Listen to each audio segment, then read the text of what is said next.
ఇక నాలుగో చక్రానికి వెళ్దాం. నాలుగో చక్రంలో అనాహత చక్రము, ఇది హృదయ స్థానము. ఈ మనిషికి హృదయమే చాలా ముఖ్యమైనది. ఇప్పుడు దేని ఇంపార్టెన్స్, దేని ముఖ్యం దానికి ఉంది ప్రాముఖ్యం. ఇక్కడ హృదయ స్థానం, హృదయ గ్రంథి అని కూడా పేరు.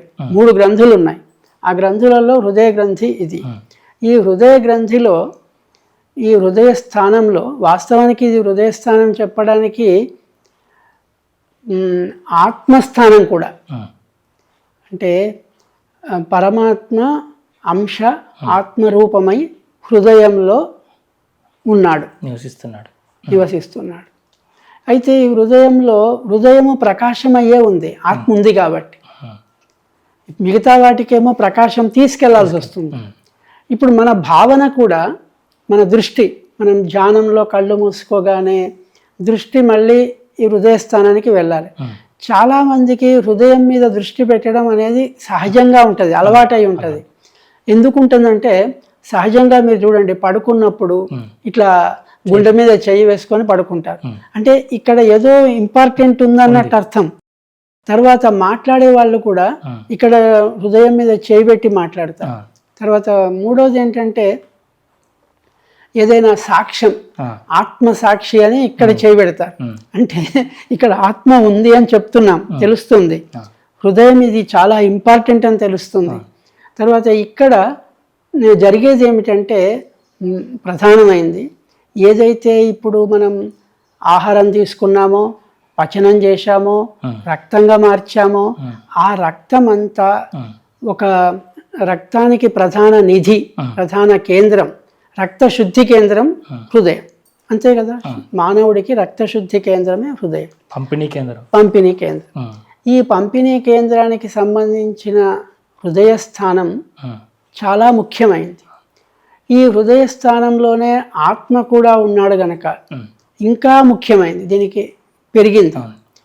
ఇక ఈ అనాహుతంలో ఏం జరుగుతుందంటే, వాయువు ఇక్కడ చేరాలి. వాయువు లేకుండా పంపింగ్ జరగదు. అంటే దానికి ఫోర్స్ కావాలి. రక్త పంపిణీకి గాలి అవసరం. గాలి స్థానం ఈ అనాహతం అని చెప్పారు. దీనికి ఎం అనే బీజాక్షరం నిర్ణయించారు. ఎం బీజాక్షరంతో ఈ భావన చేస్తూ ఈ అనాహత చక్రంను ప్రకాశింప చేయాలి. అయితే ఇంతకీ ఈ దృష్టి మనం కళ్ళు మూసుకున్న తర్వాత ఎక్కడి నుంచి మొదలవుతోంది అనే ప్రశ్న ఉంటుంది. తర్వాత ఈ ఎం అనే అక్షరము ఎక్కడి నుంచి మొదలవుతుంది, ఎక్కడి తీసుకుపోయే స్థానం తెలిసింది. అసలు మొదలయ్యేది ఎక్కడ? మనం కళ్ళు మూసుకున్నాము, దృష్టి ఎక్కడుంది అంటే, దృష్టి ఉండే స్థానం ఏదో ఒకటి ఉండాలి కదా. ఆ దృష్టి ఎక్కడి నుంచి మనం ఇక్కడికి పెట్టాలి అనేది ఒక ప్రశ్న. ఇవి కొద్దిగా రహస్యమైనవి, సూక్ష్మమైనవి కూడా. మరి ఎం అనే బీజాక్షరమును కూడా ఎక్కడి నుంచి పుడుతుంది, అది ఇక్కడికి ఎట్లా తీసుకెళ్ళాలి, ఇవి రెండు. మిగతావన్నీ కూడా. అయితే దృష్టి అనేది ఆజ్ఞాచక్రం నుంచి మొదలవుతుంది. ఎందుకంటే బాహ్య దృష్టి ఎక్కడైతే ఉందో అంతర్దృష్టి కూడా లోపల అక్కడి నుంచే ఉంది. దృష్టి స్థానం ఎప్పుడు కానీ ఆజ్ఞాచక్రమే. దృష్టి అంటే ఆజ్ఞాచక్రం, అంటే ఆజ్ఞాస్థానం. ఇప్పుడు ఆజ్ఞానము ఇప్పుడు భూమధ్య స్థానం, అంటే కంటి లోపల యొక్క భాగం. మనం సహజంగా ఏం చేస్తామంటే, బయట మనకు చూసుడు కళ్ళతోటి బాగా అలవాటైంది కనుక కళ్ళు మూసుకున్నాక కూడా కళ్ళు మూసుకున్న వెనక భాగం నుంచే చూసుడు మొదలు పెడతాం. లోపల మనకు తెలియకుండానే లోపల అక్కడి నుంచి చూస్తాం కనుక దృష్టి స్థానం అది. ఇక ఈ బీజాక్షర భావన అది ఎక్కడి నుంచి వస్తుంది అంటే, మనకు శబ్దాలన్నీ కంఠం నుంచే వస్తాయి. మనం మాట్లాడుతున్న మాటలన్నీ కూడా కంఠం నుంచే బయటకు వస్తాయి. కంఠధ్వని అంటాం, ఈ స్వరపేటిక కంఠం.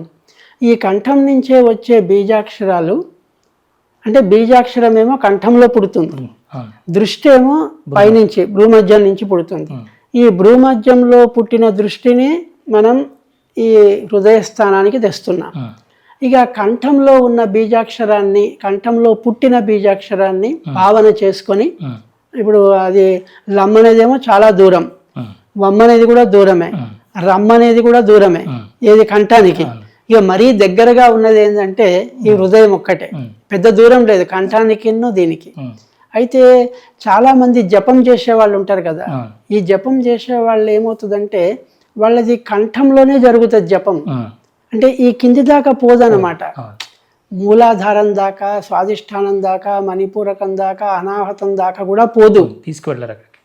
అంటే వాళ్ళు జపం ఎక్కడి నుంచి మొదలవుతుంది, ఎక్కడ ఎండ్ అవుతుంది అంటే కంఠంలోనే మొదలవుతుంది, కంఠంలోనే ఎండ్ అవుతుంది. అంటే వాళ్ళకి సాధన తెలియక, అంటే సహజంగా జపం చేసే వాళ్ళది జపం వల్ల ఎందుకు సిద్ధిస్తులేదు, అక్షర లక్ష జపం చేయాలి ఒక్కొక్క మంత్రాన్ని, ఫలితాలు రావడం సిద్ధించడానికి అంత సమయం పడుతుంది. ఎందువల్ల అంటే కంఠంలోనే నడుస్తుంది వాళ్ళది, కిందికి పోవట్లేదు, అందుకే అక్కడ ప్రకాశం పైకి రావట్లేదు. అది జపం యొక్క సిద్ధి. ఇక మన యోగ సాధనలు ఏమిటంటే డైరెక్ట్ వెళ్తున్నాం మనం, ఏది బీజాక్షరం పట్టుకున్నాం, యం తీసుకున్నాం, యం తీసుకొని హృదయానికి వచ్చాం. ఇక ఇది ఎన్నిసార్లు చేయాలి అంటే చాలామందికి ఎలా ఉంటుందంటే హృదయాన్ని కాపాడుకోవాలి, మనకు దీనికి ఏమాత్రం ఇబ్బంది కలగొద్దు, హార్ట్ అటాకులు రావద్దు. ఇంకొక సమస్య ఏముందంటే ఈ వాయులోపం, అంటే మనం తీసుకున్న గాలి సక్రమంగా లేక, ప్రాణాయామం మనం చెయ్యక, అశ్రద్ధ వల్ల తీసుకున్న గాలి సక్రమంగా లోపలికి పోవడం వల్ల ప్రాణవాయువేమో ఇక్కడికే పోతుంది, పూర్తి కిందికి పోదు. కిందికి పోయేదంతా అపానవాయువు. అపానవాయువు సరిగ్గా పోక కిందికి అది పైకొచ్చి ఈ హృదయానికి ప్రమాదం కలిగిస్తుంది. కనుక ఇక్కడ వాయువు యొక్క ప్రాముఖ్యత చాలా ఉంది. అంటే ప్రాణవాయువు 5 రకాలుగా విభాగాలు అవుతుంది. ప్రాణవాయువు, అపానవాయువు, సమానవాయువు, ఉదానవాయువు, యానవాయువు. ఇట్లా ఏ వాయువు, ఏ విభాగమైన వాయువు ఆ పని చేస్తుంది. అయితే ఈ ప్రాణవాయువు సక్రమంగా ఇక్కడికి చేరి ఆ ఊపిరితిత్తుల నుండి గాలి పీల్చుకొని మనం వదిలే పరిస్థితిలో ఈ కొంత భాగం హృదయానికి కూడా ఆ వాయువు ప్రభావం వెళ్తుంది. ఇక్కడనే ఊపిరితిత్తులు ఉన్నాయి, ఇక్కడనే గుండె ఉంది, ఇక్కడనే ఈ కింది నుంచి సక్రమంగా జీర్ణం కాక ఆహార పదార్థమో వాయువో పైకి నెట్టే అవకాశం ఉంది. కనుక ఇక్కడనే చాలామందికి వచ్చే బాధ, అంటే ప్రాణాపాయ స్థితిలో కూడా వాళ్ళు ఎక్కువ అవస్థ పడేది, బాధపడేది ఇక్కడనే.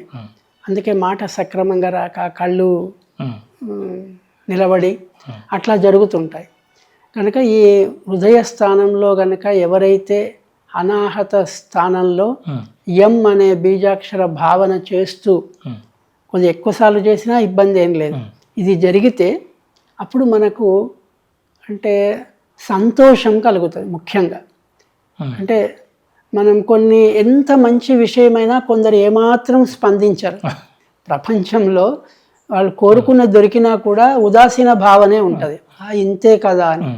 అటువంటిది లేకుండా మనకు సంతృష్టి కలుగుతుంది. ఏ చిన్నది దొరికినా, చిన్న పిల్లవాడు నవ్వినా సంతోషమే ఉంటుంది, పెద్దవాళ్ళు మనకు బాధ పెట్టినా కూడా సంతృప్తి. అంటే యథాలాభ సంతుష్ట అనేది ఈ హృదయం, ఈ అనాహత చక్రంలో అంటే సంతృప్తి జీవనం, సంతుష్ట జీవనం జరగడానికి, అలాగే ఆరోగ్యపరంగా ఇవన్నీ కాపాడడానికి, ఆత్మ చైతన్యం ప్రకాశవంతం కావడానికి అవకాశం ఉంటుంది. అంటే ఇప్పుడు మనం కొద్దిగా ఆత్మను ఇట్లా స్పృశిస్తాం ఏది అనాహత చక్రంలో.